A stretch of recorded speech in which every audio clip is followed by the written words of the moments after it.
নমস্কার বন্ধুরা, কেমন আছেন সবাই? আশা করি সবাই ভালো আছেন। আপনাদের সবার আশীর্বাদে আমিও অনেক ভালো আছি। স্নেহার সংসার একটা ব্লগে আপনাদেরকে স্বাগতম। সিলেট বিভাগের মৌলভীবাজার জেলার রাজনগর থানার একটি গ্রাম হচ্ছে পাঁচগাঁও। আমরা স্বামী স্ত্রী মিলে সেখানে গিয়েছিলাম দুর্গা মূর্তি দেখতে। পাঁচগাঁও গ্রামে ৩০০ বছরের পুরনো রক্তবর্ণা দেবী দুর্গা দেবী। আর দেশ বিদেশে সব জায়গাতে দুর্গা মূর্তির রং একই হলেও এখানকার দুর্গার রূপ রক্তবর্ণ এবং এটির একটি বিশেষ ইতিহাস আছে। এই পাঁচগাঁওয়ের ইতিহাসটি লিখেছিলেন স্বর্গীয় হরিনারায়ণ ভট্টাচার্য। সেখান থেকে এই ইতিহাসটি জানা।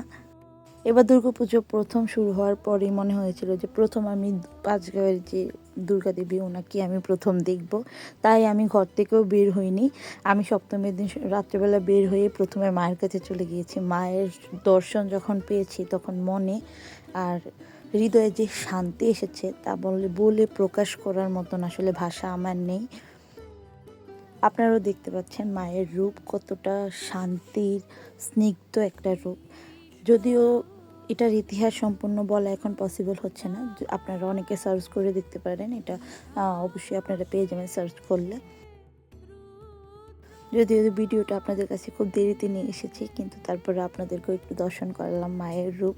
আপনারা সবাই ভালো থাকেন, সুস্থ থাকেন, আর মাকে মনে মনে স্মরণ করেন। আপনাদের সব দুর্দশা, সব বিপদ কেটে যাবে।